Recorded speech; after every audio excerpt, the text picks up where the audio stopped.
You know how 80% of CEOs think they're delivering a superior customer experience? 80%. And only 8% of their customers agree? That stat is from Bain and Company, 2005, 21 years ago. That gap hasn't closed. 21 years and it hasn't moved. And I kept asking myself, why? Like, these aren't stupid people. These are companies spending millions on market research. They've got brand trackers, NPS programs, customer satisfaction surveys, McKinsey on speed dial, and they still can't see what their customers actually think of them. What? So I started pulling the thread. And what I found is it's not one thing that's broken, it's 7 things. 7 layers. And they stack on top of each other. Each one makes the next one worse. It's like, okay, you know those Russian nesting dolls? Imagine if every doll was slightly lying to you in the same direction. And by the time you get to the smallest one, you're so far from the truth that the truth isn't even in the room anymore. Is the truth in the room right now? Let me walk you through it. Layer 1, framing effects. So Tversky and Kahneman, Nobel Prize winners, by the way, they proved in 1981, I wasn't even born then, that if you present the exact same problem in 2 different frames, people completely reverse their preference. Not a bit, completely. The classic example of this is you tell doctors, this surgery has 90% survival rate, and they recommend it. You tell the same doctors, this surgery has 10% mortality rate. Same surgery, same math, and they don't recommend it. Same numbers, different frame, opposite decision. Now, apply that to every survey question ever written. How satisfied are you with our product? Versus, what problems have you experienced with our product? You're going to get wildly different data from the same customers about the same product. And here's the kicker. Someone at the company chose which question to ask before a single customer was contacted. So, the frame is set by the company's existing story about itself. The questions come from the story. The answers come from the questions.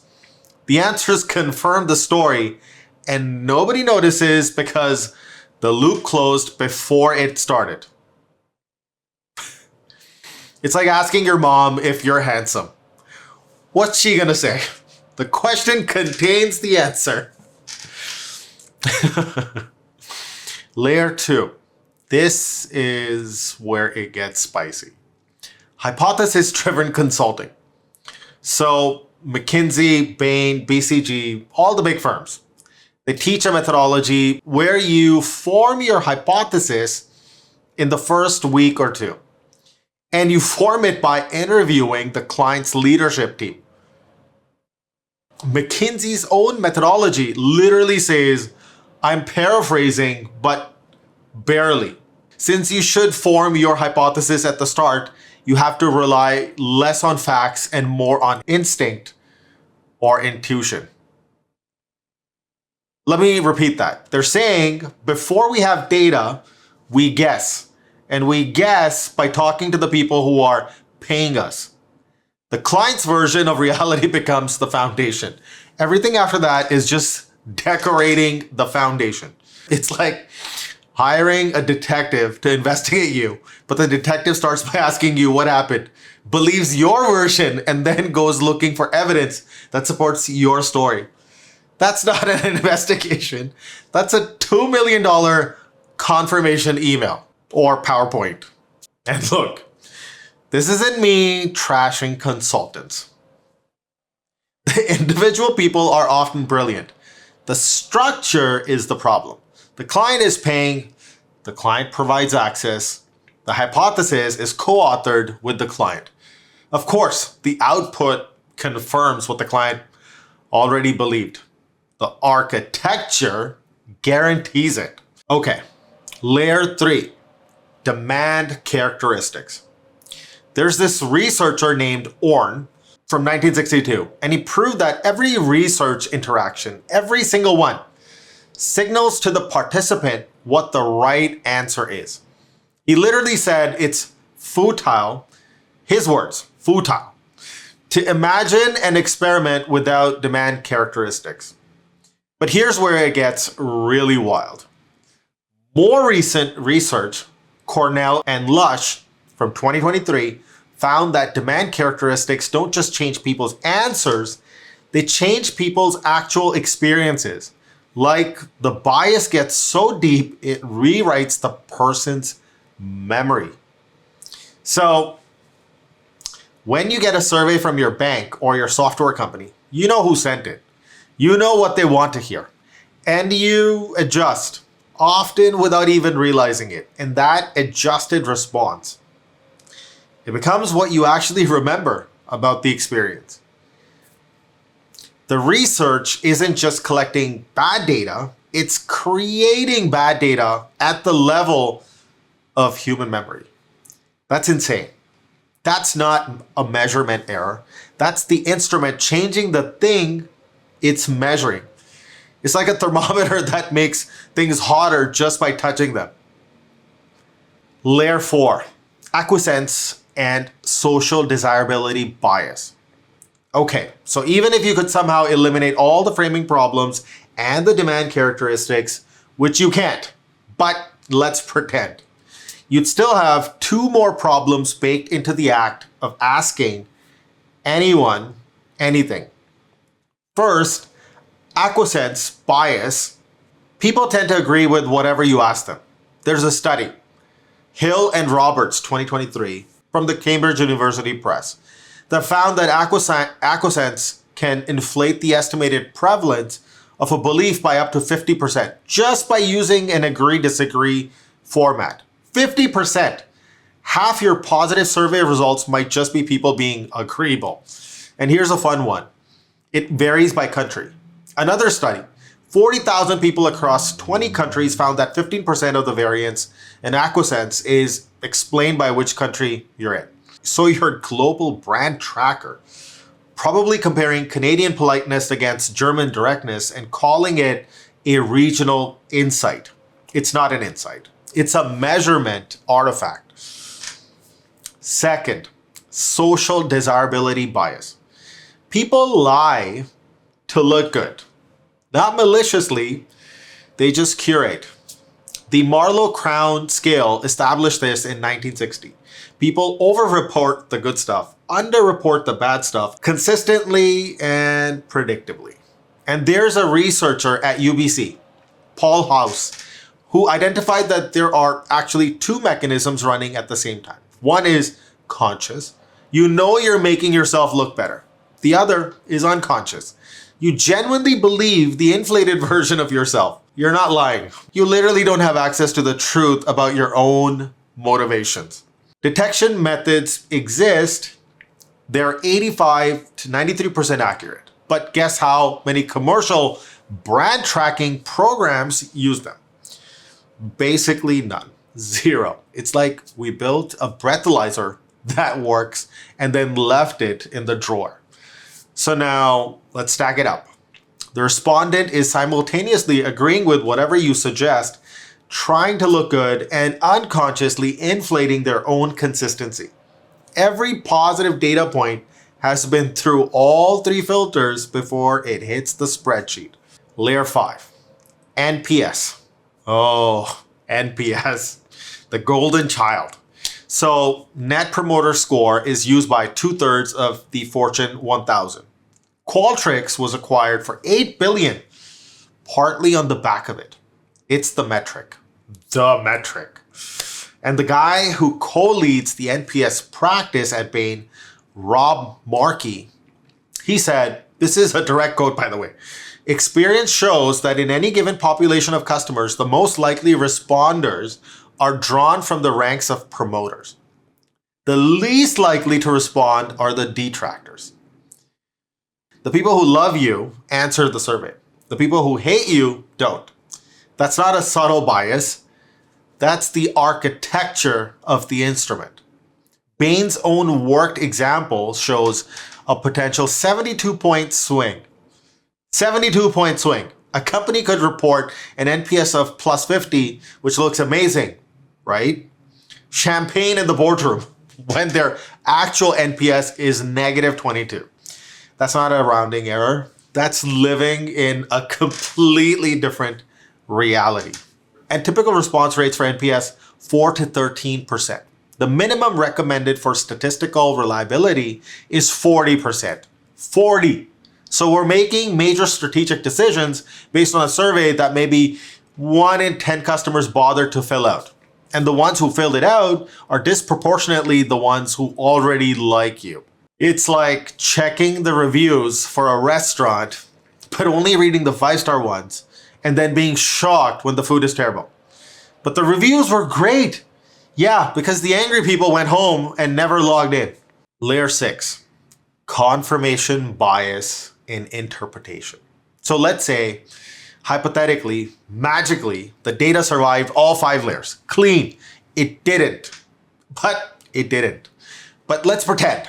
Now it lands on the leadership table. And what happens?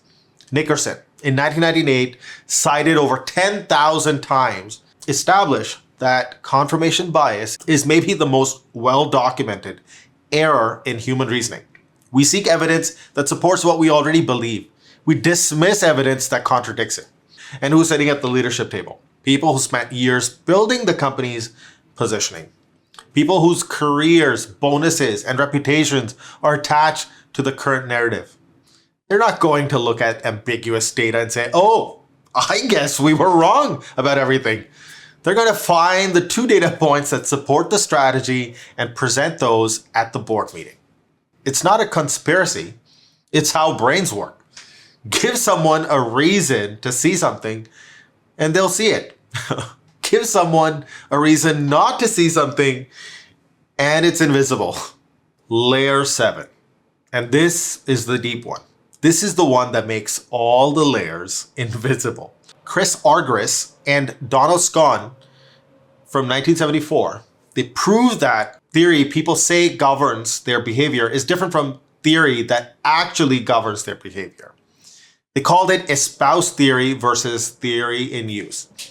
And the critical insight, and I love this line by the way, few people are aware that the maps they use to take action are not the theories they explicitly espouse. Think about what that means.